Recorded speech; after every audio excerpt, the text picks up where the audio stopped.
What? 100 months.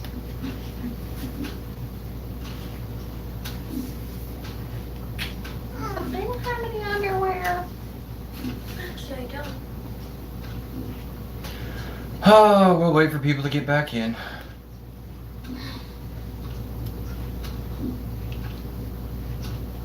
My goodness.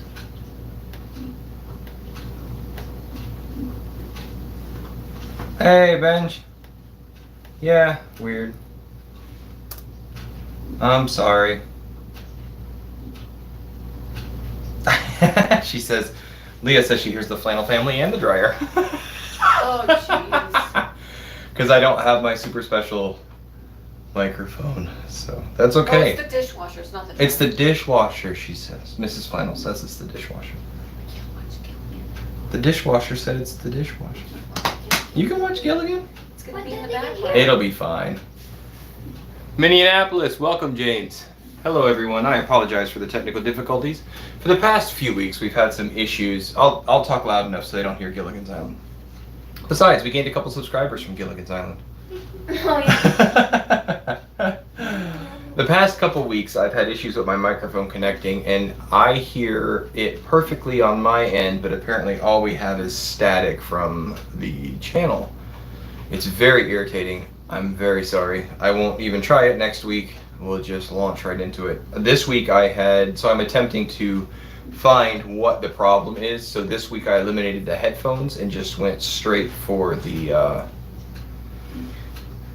microphone.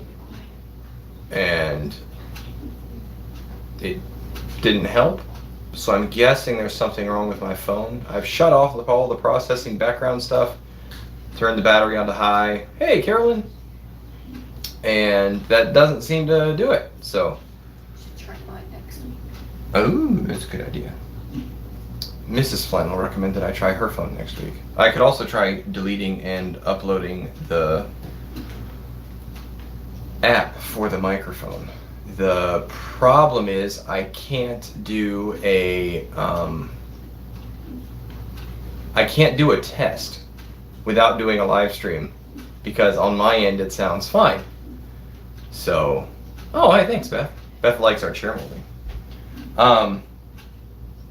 So if you are new to our channel, welcome. We've added like 500 people in the past 30 or 40 days, so welcome to our live streams that we attempt to do every week. We try and do them on a weekend. I am a firefighter paramedic for my day job, so my schedule typically flip-flops, where if I'm working Saturday, I'm off Sunday. If I'm off Saturday, I'm working Sunday. And if I end up working both, we try and do it on a Friday or a Monday. So if you wonder why it pops around, I do my best to schedule it as early as possible to give people a chance to save it. And typically we open with tea. I am a big tea drinker for reasons we will not get into tonight. But we always discuss what we're drinking. So we are having a probiotic ginger blend this evening. Not because anything's wrong with my tummy, but because I like ginger. And that also ties into Gilligan's Island.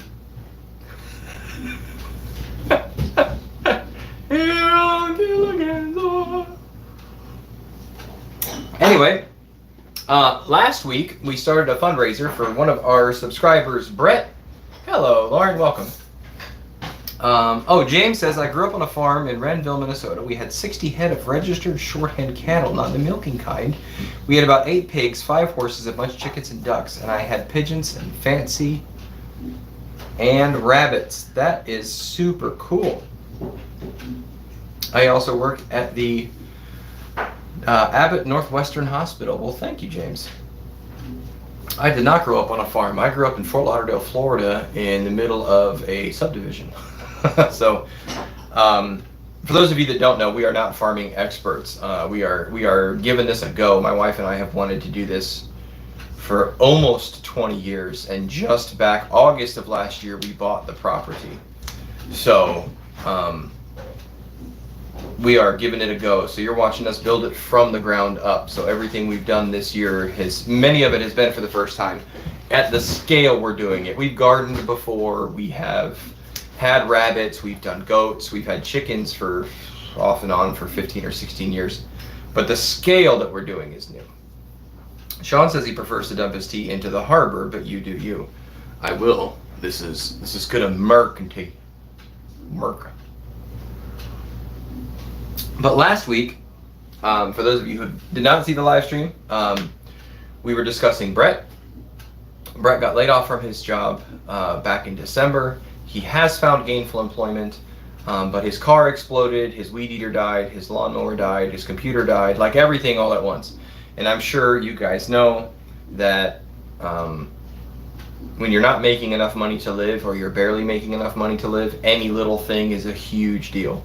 So last week we started a Give, Send, Go, which is the Christian version of GoFundMe.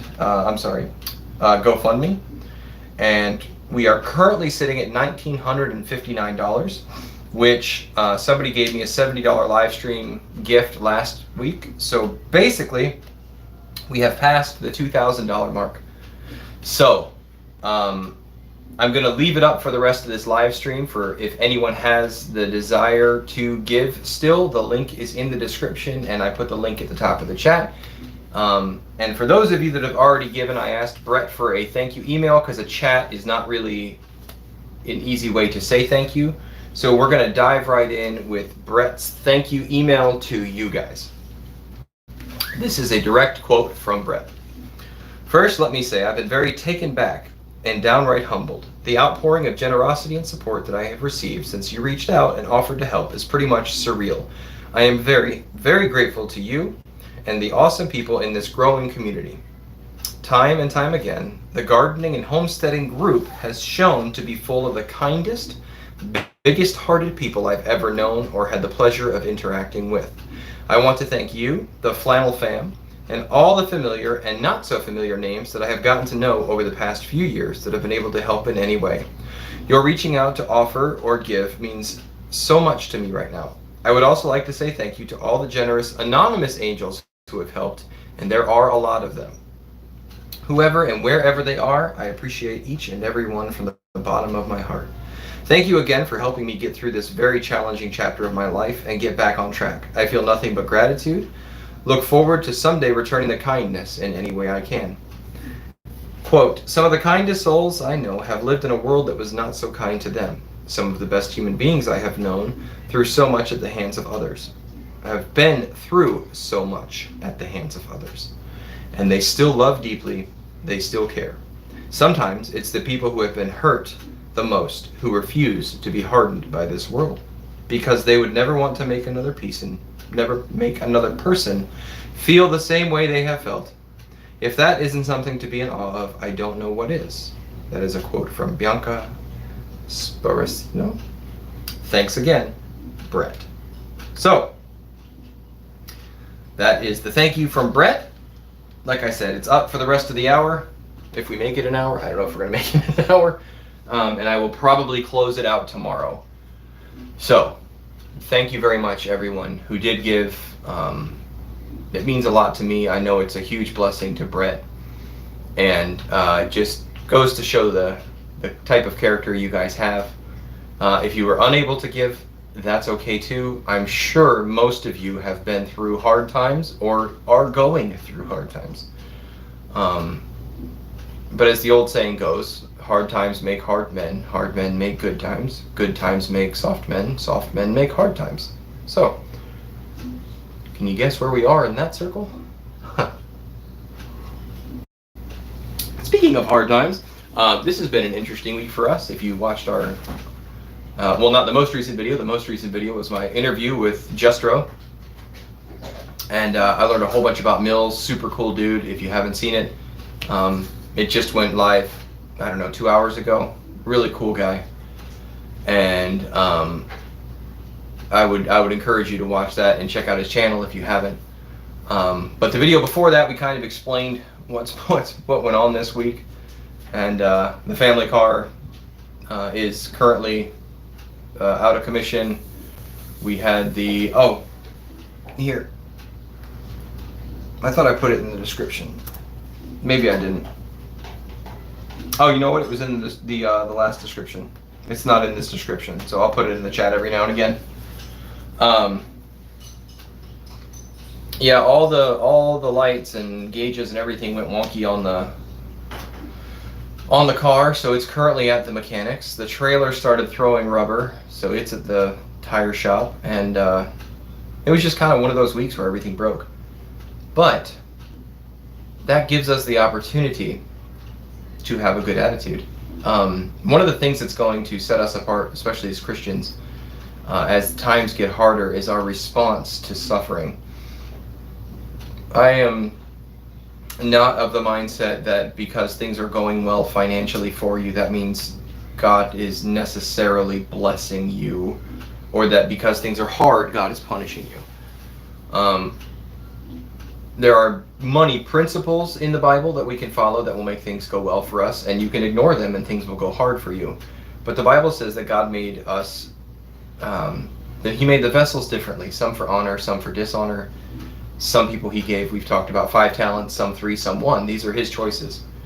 But very few people are interested in your life philosophy or your God if everything is going well and they don't ever see any struggle or suffering. And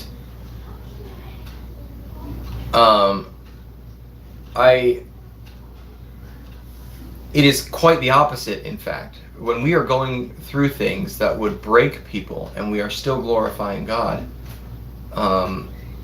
that's what draws people to Him and Him working through us. You can have a day where everything goes wrong and it still count for eternity and still be a blessing. It doesn't, don't wait to do the right thing just because you're broke. So it's not, I remember thinking as a kid that if only some successful people would become Christians and the word could get spread more, or if famous people or any of those things. And the reality is it's not the case. It's when regular folks like you and me go through our life doing our best to follow His commandments, and terrible, awful things still happen because we live under the curse and we still give Him glory. Several years ago, there was that shooting at the Amish school, and I forget how many kids were killed. I mean, it was absolutely horrific. And they went basically as a community and forgave the gunman. And man alive, you talk about, I still think about that quite frequently, actually, and we're still talking about it. That was just an unbelievable demonstration of their faith. So as things get harder, and as money gets more, money's not going to get scarce. They're going to keep throwing money at things. Interest rates are going to go up. They're going to go up a lot. And it's going to be very difficult for people to do things that were easier to do coming up here pretty soon. And what is going to grow the church and grow communities is your response to it, is my response to it. And we can wail and moan that they're deliberately crashing the system and breaking things and the Fed is evil and all these things. But that's not going to save any souls. Of course, we don't save the souls. We are just responsible for the message. So I don't know how your week is going. I don't know if you've had a whole bunch of disaster going on. Hey, Karen. Hey, Nancy. But it's okay. It's just an opportunity for you to let your light shine before men. Having riches and things that's not where it's at. So while this week was tough in some ways, it gave us an opportunity to glorify God in what was going on. It also gave us the opportunity to stop and realize that I have food on my table, my roof is over my head, my children are healthy, my wife loves me. There are all kinds of wonderful things going on right now, and there are many, many people in the world who would love to be in my shoes. Not just because they're flannel slippers. So,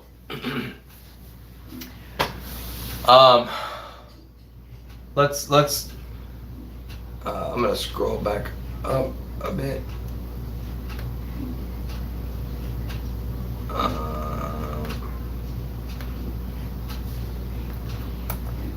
Yeah, you're right, Sean. I'm gonna post that. It's okay.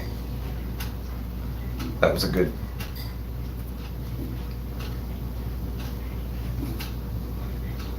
That's fine, Karen. Karen switching to listening mode. So, Sean says, I love it when Christians act like Christians. James would be proud.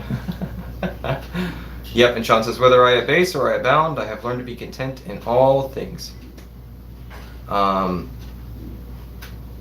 Yep, and Brett says, when you can't control what's happening, challenge yourself to control how you respond to what is happening. That is where your power is. And Sean says, I don't understand it. How come when you aren't hopeless? How come you don't hate me for what I did? How come you're there even when your enemy's in time of need? What is wrong with you freaks? Oh my goodness. I even have flannel slippers, Leah. That's right. Woo!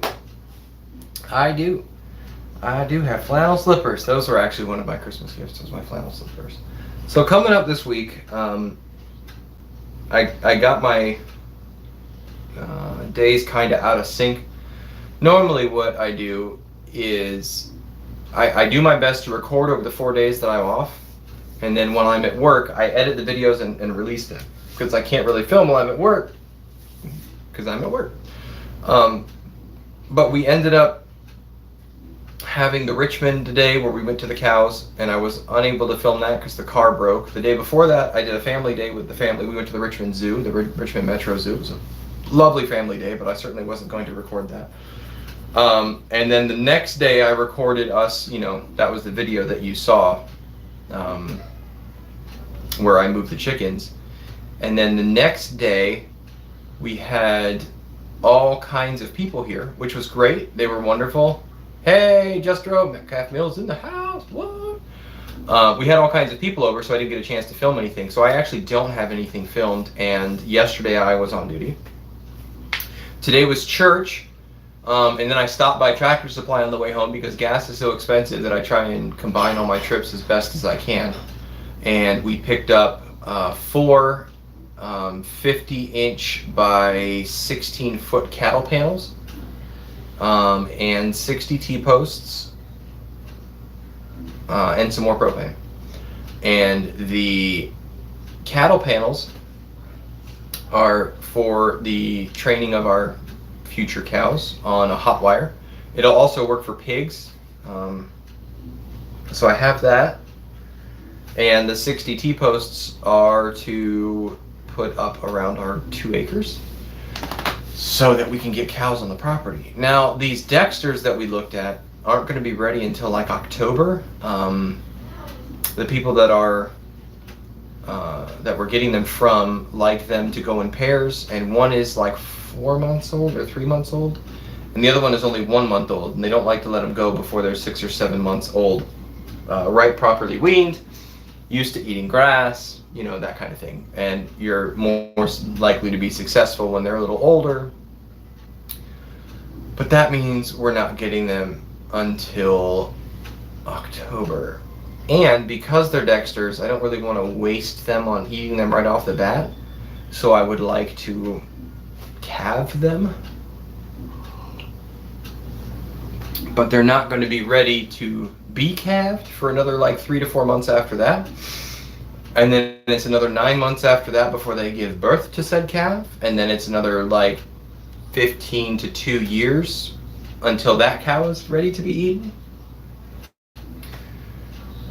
So in theory, I'm something like 4 years away from eating beef that I've grown or raised or whatever. Yeah, Kalia says baby corgi cows. They're so dang cute. They really are cute. Yes, Carolyn, absolutely. She says cattle panels and T-posts are great to have on hand. They have so many uses. So I think what we're gonna do, my feed guy keeps cows, and we were talking to him about how much land we have and how much pasture we have. And he said we could totally support the 2 Dexters and probably more on what we have and what we're growing. So I think we're going to go ahead and get a couple of Holstein steers as well, just for beef, and get them that are already weaned, so that way in a year we can go ahead and harvest the beef. I would like to keep the Dexters for milking because of the amount of milk that they give compared to how much they eat. And they live, I don't know, 12, 15 years and be milkable and calvable. So once we get to calving age, we should be in milk for quite a while. So, but I don't want to waste the Dexter on just eating right off the bat. So Sean says Holstein steers for stream milk straight from the tea. Wait, you don't milk steers. That's right. I think I've seen that movie. So yeah, we're gonna go ahead and move forward with the beef cows. Yes, Carolyn says make sure that your steers have been fixed. We're talking to a guy, he's in Suffolk, which is an hour and a half from us, maybe an hour 40. And he's got various size ones. So anywhere from, I think he said 400 to 700 pounds. So we're looking at bringing those onto the homestead. I hope to butcher our first pig this week. I think that's what we're gonna do. I'm not sure if I'm gonna film it or not, to be perfectly honest, because I really don't know what I'm doing. That's also part of what the channel's about. So I just haven't decided yet if I want to add that level of stress to what we're doing. My aunt and uncle are also in town. They're gonna pop by on Tuesday. So anyhow, I work tomorrow, and then I have family here on Tuesday, and then I work on Wednesday, and then we're harvesting a pig on Thursday. So I'm not gonna have any time to film anything and get content out really this week. I'll try and post a couple shorts, and I'll try and post a couple videos. I try and do 2 of our vlog style videos a week, and then 1 live stream. But this week it might be a bit lean, so you'll forgive me if I do not keep up the pace of our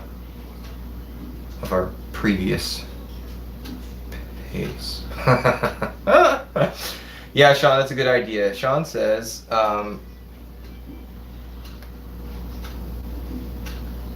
maybe film it and keep it back. Decide later if you want to post it. Sean says he's also a Baptist. Yeah, no shorts, only pants. I know a bunch of Baptist jokes. I used to be a Baptist. Thank you, Carolyn. Carolyn says, you'll do a fine job on harvesting your pig. Phillips of the harvest. They got asked if we're planning on doing the whole process in one day. I'm not. That's why I'm waiting until Thursday, because I'm getting off duty. So my hope is to dispatch, scald, and eviscerate, and then have the pig on Thursday, chill them overnight, and then Friday start the butchering process, and hopefully the processing process. We've never used our meat grinder. We've used our vacuum sealer like twice just to see if it worked. There's so much of this that we haven't done. So, yeah, I'm hoping we get the whole thing butchered and processed on Friday, but if not, that gives me time into Saturday. The problem with Saturday is I have a family coming over that's never been out here that wanted to visit the farm.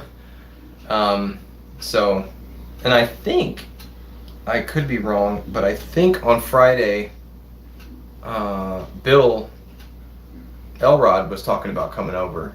He's not far from us. He's over in Charles City. So he might be coming to visit.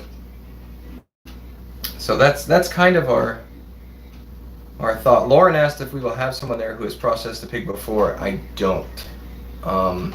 What I did do was I went to a conference, I guess a workshop. Paul Bolden is out of Mechanicsville, and he's been raising animals and butchering them himself for 12, 15 years, something like that. He's so into it actually that he's trying to get his FDA license for a mobile butchery and an actual butcher shop. So he wants to process those animals and have a butcher shop where he sells his product. So I went to a 2-day thing with him. Excuse me. So I put my hands on it I've witnessed it all the way through, start to finish, at least once. Yeah. So Lauren says, "Cool, you're not relying on a YouTube education." Although I found Billy over at Permapastures through his pig butchering video. Excuse me. So I also have bought some books that have like step-by-step instructions. So I'm going to review those Wednesday while I'm at work. But really, I mean, as I'm sure you guys know, the way to do it is to just get into it and get doing it. Hey, How to Garden. Good to see you, sir. So that's what we're going to do. 2 of the pigs belong to 2 other families who live in the city. They're good friends of ours. So on the 15th and 16th of May, they're going to come out as families and actually camp for the weekend, and we're going to harvest each of their pigs. So I'm hoping to do one essentially by ourselves without any fanfare or other people, see if we can get it sorted out, and then do it with family friends that will help us. Leah says, "Sounds good. Remember to have somebody clean the freezer early Friday when you have to take the pig out." Yep, we'll have somebody on that. Thank you for reminding me. Sean says, "I'm still a Baptist, so it's hard to be right about everything, especially baptism."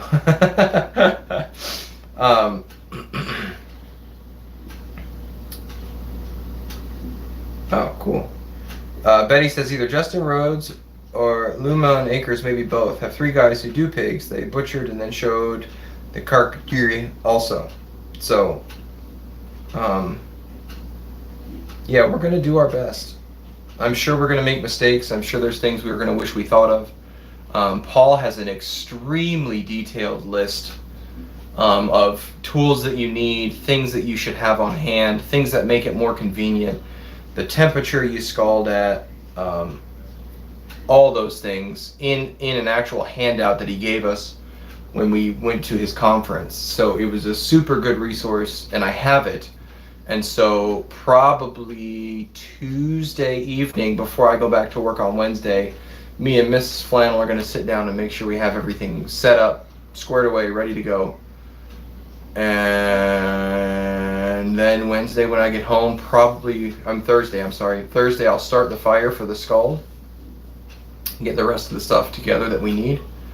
And once the temperature hits water, man, we're going for it. So things are definitely getting real around the homestead. The plus side of that is that means, in theory, Friday evening, I should be eating my own bacon. Or sausage or pork or something that we're going to make. I'm really excited about that. I'm looking forward to it. First time eating like farm raised pig that was not raised in its own filth in a tiny container locked up with 3,000 other pigs. So yep, yeah, Billy, Leah says, "Billy shows all the traditional cuts, your ham, ribs, chops, bacon, etc. The stuff most folks eat every day." That's right. And when all else fails, and I learned this from Paul, you make sausage. If you mess up the cuts, if you mess up all, and it doesn't come out the way you want it to, you get it off the bone and you throw it in the meat grinder and you just have 180 pounds of sausage. So the bacon is actually really easy to harvest. I don't know how hard it is to turn it into bacon that you would expect it to taste like. But I'm looking forward to finding out. Oh, excuse me. I apologize if I am slightly tired. We had a fairly busy evening last night at work. Overnight. A few calls here and there. So, hey, Peaceful Acres. It's good to see you. Sean says that's my plan for problematic neighbors during the apocalypse. Make sausage. That's right, man. Throw a little sage in there. A little maple for breakfast sausage. Green Country Agro Forest. Hello. You had to take a nap this afternoon. It's okay, man. So I love Sunday afternoon naps. Like, love them. And I was unable to do so because, in part, we still go to church an hour and 10 minutes away from where we live. And every second and fourth Sunday of the month, we have Providential, not potluck, Providential lunch and fellowship, and it was wonderful. I had a lovely time. But then I stopped by the Tractor Supply on the way home, and it actually ended up taking quite a while to get the stuff I needed at Tractor Supply. And then I have a small side job on the way home on Tuesday. So I had to stop and load up my car after I got home from Tractor Supply. And like I said, I stopped at Tractor Supply for those of you who are coming in, and we got the cattle panels that we need for the hot wire training, and we picked up T-posts. So it was, and then I got home, loaded up my car, switched vehicles because I took the truck into town, which is extremely expensive. Hey, Rip, good to see you. And so I switched everything over to the smaller car, and I'm leaving the family here with the truck. And then we went and looked at, oh, I forgot to tell you. So I was at work yesterday, and Mrs. Flannel calls me and says, I found a giant, like, almost ravine, might be the right word, on our property. It's in a thick wooded area that we haven't been through. Hey, Donna, good to see you. A thick wooded area that we hadn't been through yet. And this thing is probably 40 feet wide by 20 feet long by easily 15 feet deep. And it's been there for a long time. Like, it's not a recent sinkhole or anything. There's pretty substantial trees growing in it. So it's been there for a hot minute. I'm really excited to try and turn it into a pond. I've been filling up the pond behind the house, that little the little man-made one that was there. So no, it's not a body dump. You compost your enemies, as my brother says. Am I wearing that shirt? I might have been wearing that shirt. I have it in my bag for work. No, I'm wearing my work shirt. Never mind. But anyways, so I think we're gonna maybe try and clean out the trees and expand it and then turn it into a fish pond. So that was super cool to find. Leah says, I always hate hearing that you're busy at work, but I'm sure glad you're there and do the job you do. Well, don't worry, Leah. None of the calls I went to were serious. Most of them were not. Not that this has anything to do with homesteading, but to let you guys in on a little behind-the-scenes secret. The vast majority of people that call 911 don't really need 911. Typically, the biggest users of the service are on the lower end of the socioeconomic and educational scale. So when they don't have knowledge or means, they just dial 911 and we go. They use the hospital kind of like their primary care provider. Most of them don't have insurance, so they can't afford to have a regular doctor. And many of them don't have the knowledge to know what is legitimately serious and what isn't. Even some of the self-care is pretty poor. So when I say they don't really need 911, what I mean by that is they don't need emergency medical services or the fire department per se. They do need help, but they're not what you would think of as life-threatening circumstances. So to give you an example, we went out yesterday for a son who was calling because his dad wasn't answering. His dad was elderly, and they couldn't hear. He couldn't get in the house. The house was locked, and he's the one that went over and took care of his dad. Like I said, Dad was elderly, and we could hear him inside. He didn't sound like he was in distress, but it was we couldn't get in the door because it was locked, and we didn't want to break the door down if he was not really sick. And he also had Second Amendment signs and stickers everywhere, so we were a little cautious. But we managed to. He had a window unit in his house, so we were able to open the window, and I shimmied through a little gap in the window, and he was okay.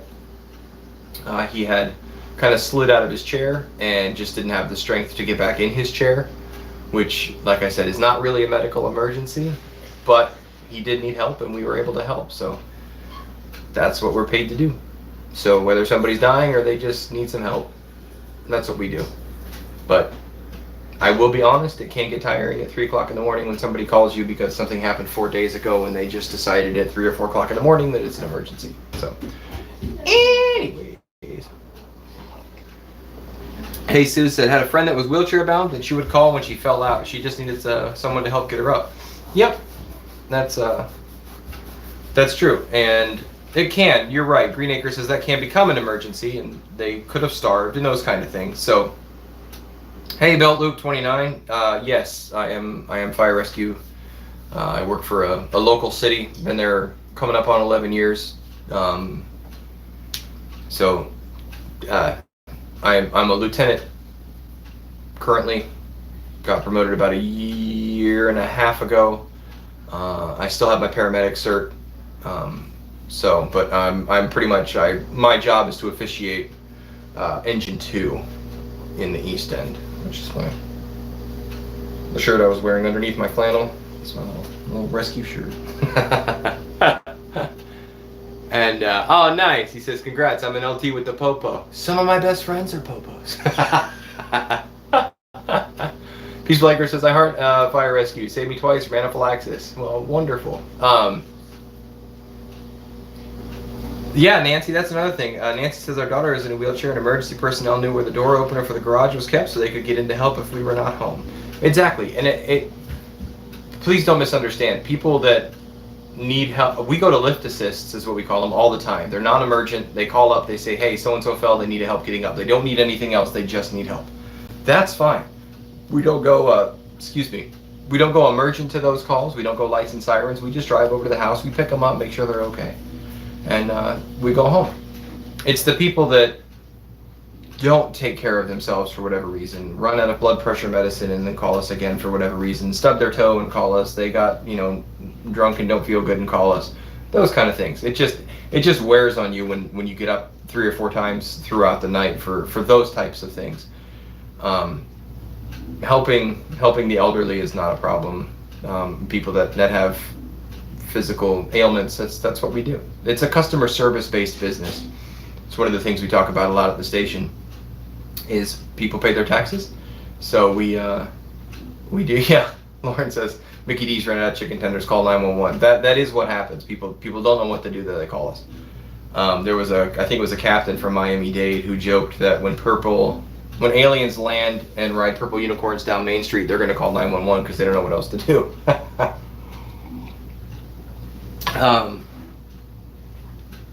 Belt Loop, though, seriously though, some of my really, really good friends and people I would consider family are on the thin blue line side of things. There's no rivalry where we're at. Everybody loves each other and is grateful for the job the other ones do. Lauren says, my husband is Popo, refused to take the LT test. He doesn't want the extra stress.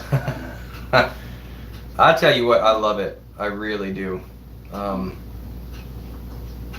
It's my, it's the best way. If you have to have a job for a living, it's one of the best things you can do. I absolutely love it. So,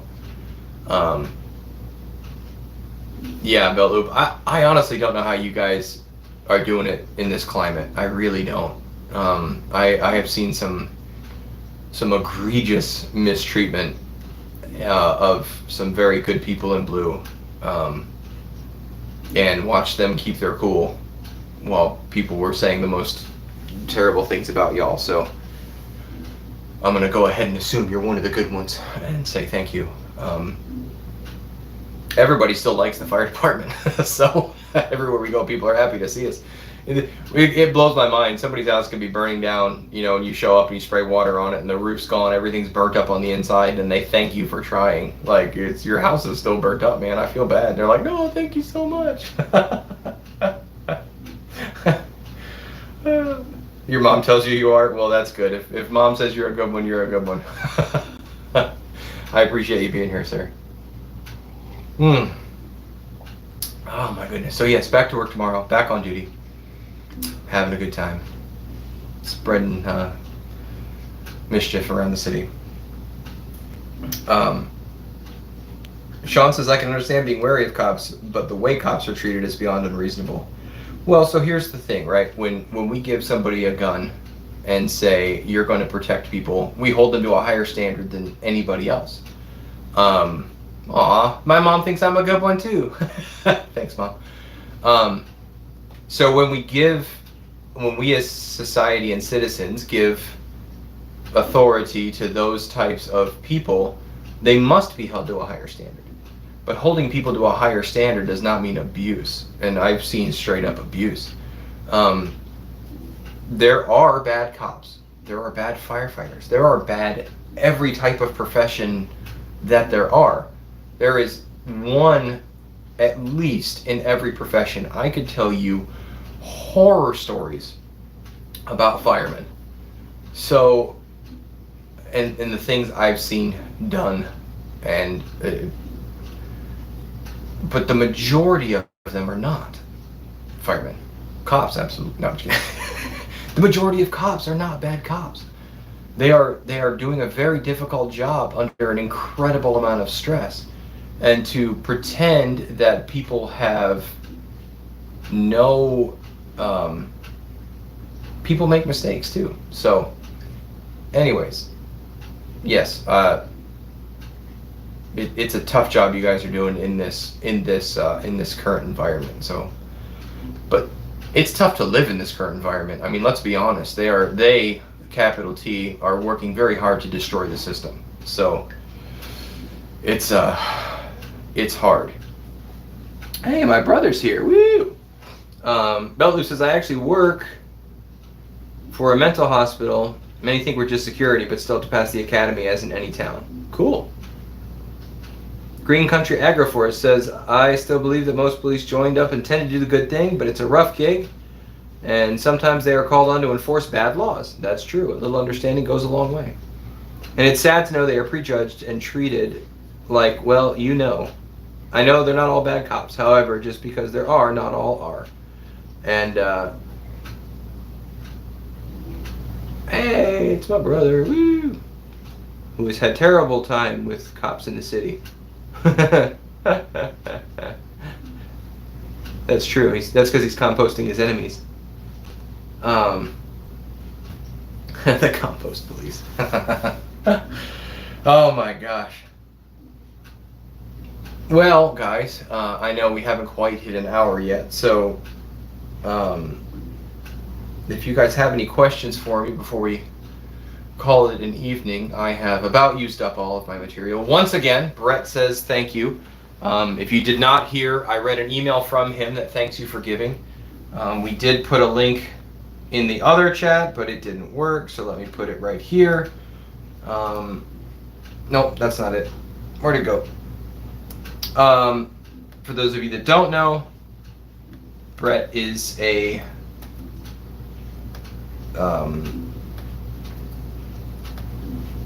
he is a good guy going through a rough spot. So if you have the opportunity to give him $5 or $10 in the Give, Send, Go, please do. He lost his job in December through no fault of his own. Company downsized, and then he had a bunch of things go wrong. His vehicle basically exploded, his weed eater broke, his computer broke, his lawnmower broke. We set a goal of $3,000, which is a bit more, it's ambitious, but we have passed the $2,000 mark, which is super cool. And I'm going to read his thank you one more time. He says, quote, first, let me just say that I've been very taken back and downright humbled. The outpouring of generosity and support that I have received since you reached out and offered to help is pretty much surreal. I am very, very grateful for you and the awesome people in this growing community. Time and time again, the gardening and homesteading group has shown to be full of the kindest, biggest-hearted people I have ever known or had the pleasure of interacting with. I want to thank you, the Flannel Fam, and all the familiar and not so familiar names that I have gotten to know over the past few years and that have been able to help in any way. Your reaching out to offer or give help means so much to me right now. I would also like to say thank you to all the generous anonymous angels who have helped. There are a lot of them. Whoever and wherever they are, I appreciate each and every one from the bottom of my heart. Thank you again for helping me get through this very challenging chapter of my life and get back on track. I feel nothing but gratitude, looking forward to someday returning the kindness in any way I can. Quote, some of the kindest souls I know have lived in a world that was not so kind to them. Some of the best human beings I know have been through so much at the hands of others, and they still love deeply. They still care. Sometimes it's the people who have been hurt the most who refuse to be hardened in this world, because they would never want to make another person feel the same way they have felt. If that isn't something to be in awe of, I don't know what it is. Close quote. Bianca Spiricino. Thanks again, Brett. So that's from Brett. So yes, Brett's a good guy. Thank you all very much for what you have done for him and for your generosity. It's been really cool because the Give, Send, Go is linked to my email, and almost every day for the past week there have been donations coming in slowly. So that's really cool. You guys have done a wonderful job. This flannel shirt, my brother asked where I got this flannel shirt, is from Goodwill. When we were going to Richmond, I stopped at Goodwill and bought like 8 flannel shirts. It was like a flannel jackpot. It was very cool. Green County Egreford says, if you have a big compost pile that needs turning, call an anonymous tip. Quote, I saw a body buried in there, unquote. It'll get turned at least 2 or 3 times. Oh my goodness. Yep. Belt Loop says, how often do y'all go live? David the Good, same question. I should know this already. My brother never knows when he goes live because he is very, very gifted. And so he just does it randomly. He just pops on and all of a sudden, whammo, he's live and he does things. I, on the other hand, am much more organized in my live streams, and I do my best to do them sometime between starting time between 7 and 8 p.m. Eastern Standard, either Saturdays or Sundays. I have, because of my work is on a flip-flop schedule on a 24-hour shift, I do my best to do it either Saturday or Sunday. So that's when I do it. Thrift stores are the best. Sean says I should start my own channel called Hawaiian Shirt Farms or something. It'll obviously be the most original person ever. Hey man, it ain't stupid if it works. Look up, Jeremiah says, look up Internet Meat Processor Pig Butchering Chart to give you a diagram for the layouts of the cuts of meat. Good luck, I never butchered a pig. Thank you, Jeremiah. I appreciate it. Metcalf says, thank you for the interview, my friend. Thank you, sir. It was a pleasure. I learned all kinds of stuff. I knew that wheat lost some of its nutritional value, but I had no idea how much and how quickly, man. That's sketchy. I did know that when they did the bleached white flour thing, that like people started to actually go insane because of the lack of nutrients, and so they had to add stuff back in there, like on the shush. But I didn't know they sprayed stuff with Roundup. Like it's just poison, guys. It's trash. Anyways, Green County Agroforest says, I swear, Dave checks to see if I'm outside working in the garden, then goes live. That's no joke, because I think the past 3 or 4 live streams I've caught my brother doing, I've been on the tractor, so I had to like rig up a thing so I could hear him while he was talking. Sean says Dave's a strong independent streamer who don't need no schedule. Oh, that's good. Oh, that's good. All the food supply is trash now. I was trying to explain to a neighbor how to make mayonnaise today. I should make mayonnaise. I think I have this left to make mayonnaise. Although I'm gonna have lard soon, so I might just use lard like mayonnaise instead of just spread that on my toast. And yeah, you use eggs and olive oil, not soybean oil. I looked at one of the creamers for our coffee one time, and it was, I think it was straight like sunflower seed oil, and then it was flavor. It was, yeah. Blah. Sean says I've met people with the personality of mayonnaise. Oh my goodness. Yeah, it's just such bad food. So I'm looking forward to this pig this week, to kind of getting it behind me. I hate to say getting my feet wet because there'll be so much blood, but yes, we're gonna do our best. Lauren says, yesterday my husband said he's going to go to Whole Food and find some high-end mayo. I said, stop, I'll make some for you. You are a good wife, Lauren. I salute you. I salute you. I dated a girl named Mayonnaise years ago.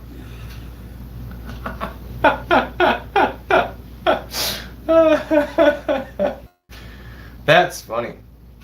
That's really funny. Okay, my friends. I'm gonna go ahead and go to bed. Like I said, I gotta work tomorrow. Tomorrow I'm actually the safety officer for the city. So I have to run around and try and keep my crazy people safe. I thank you for joining me tonight. Thank you for helping Brett. Like I said, it's going to be up for the rest of the night, and then tomorrow I will do my best in the evening time to close it out, and we'll ship it over to him so he can start working on it. We're also planning, before I forget,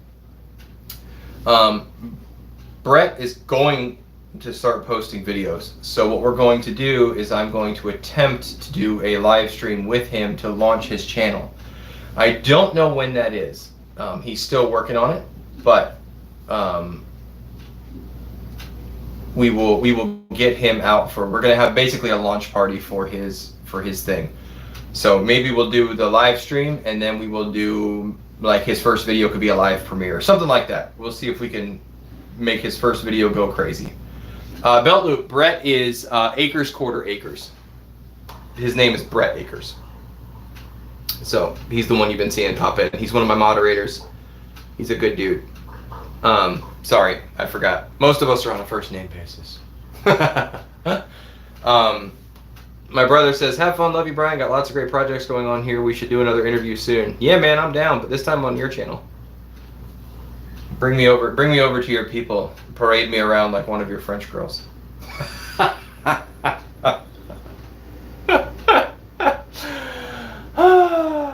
All right, y'all. I appreciate you. Keep growing as you grow. I think I forgot to say that in the last video. I was a bit tired, but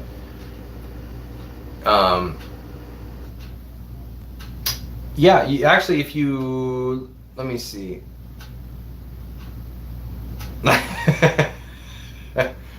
I think if you click on his name, it will take you to his channel. But if not, you can just look up Acres Quarter Acre. I'm trying to find him. My brother talks so much. There he is. Let's see. Let's see if I can do it this way. Ta-da!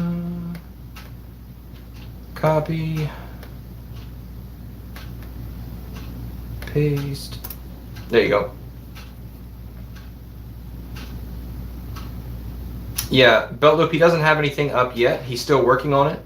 That was part of the reason we were doing the fundraisers, because his computer died and he did not have enough like memory in his computer to edit videos and stuff like that. So, and it's hard to justify spending money on a computer when your car's in the shop and your lawnmower's dead and all those other things. So we were basically trying to do what was essentially a Kickstarter for him. And man, there's a lot of folks in here. Yeah, if you haven't seen Metcalf, Jestro does a word of the week in mountain language, and he did Nary this week, and it was hilarious.